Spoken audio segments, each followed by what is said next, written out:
Assalamualaikum warahmatullahi wabarakatuh. Perkenalkan, nama saya Fitra Pratama Putra dari mahasiswa Universitas Nasional dengan NPM 1831234025045. Saya di sini ingin menjelaskan tentang pasar persaingan sempurna. Struktur pasar.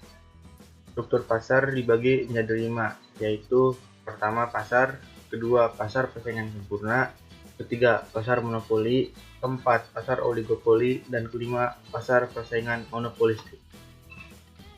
Karakteristik pasar persaingan sempurna. 1. Homogenitas dalam output. 2. Informasi sempurna. 3. Sangat banyak produsen dan kekuatan individu dalam pasar amat kecil. 4. Penerimaan harga. Dan kelima, bebas masuk keluar. Permintaan pada pasar persaingan sempurna. Persaingan pasar atau market demand. Permintaan pasar adalah total permintaan yang dihadapi pasar, dengan permintaan individu atau individual demand. Pertama, permintaan yang dihadapi satu produsen. Kedua, asumsi homogenitas mempunyai konsekuensi bahwa permintaan individu adalah permintaan pasar dibagi total produsen. Dan yang ketiga, asumsi small relative output mempunyai konsekuensi kurva permintaan individu adalah elastis sempurna. Permintaan pasar dan individu. Perusahaan dalam pasar persaingan sempurna secara individu tidak mampu mempengaruhi harga pasar karena kekuatannya relatif sangat kecil. Jika dalam pasar ada N perusahaan, maka Q sama dengan Q bagi N. Keseimbangan jangka pendek. Perusahaan mencapai kondisi keseimbangan pada saat pendapatan marginal sudah sama dengan biaya marginal, atau MR sama dengan MC.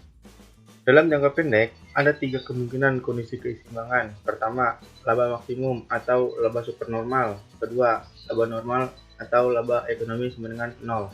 3, rugi minimum. Jangka panjang, tidak ada biaya fixed atau variabel. 2. Perusahaan layak berproduksi jika perhitungan kurva P atau harga dengan kurva MC masih terletak pada kurva AC atau di atas kurva AC. Perusahaan akan masuk ke pasar jika keuntungan ekonomi lebih dari 0, diantaranya penawaran harga mengalami kenaikan, harga mengalami penurunan, keuntungan turun sampai keuntungan ekonomi sama dengan 0 sehingga perusahaan yang masuk pasar berhenti. Perusahaan keluar pasar jika terjadi kerugian ekonomi, diantaranya penawaran pasar mengalami penurunan, harga meningkat, kerugian menurun sampai kerugian ekonomi sama dengan 0. Penawaran jangka pendek. Kurva penawaran jangka pendek satu perusahaan dalam pasar persaingan sempurna adalah identik dengan biaya marginal jangka pendek setelah berpotongan dengan avisi minimum. Penawaran jangka pendek pasar atau industri adalah total penawaran jangka pendek seluruh produsen dalam industri.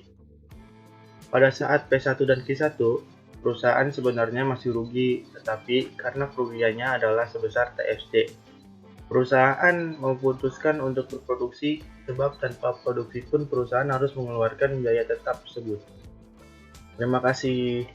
Kurang lebihnya saya mohon maaf. Wabillahi taufiq wal hidayah. Wassalamualaikum warahmatullahi wabarakatuh.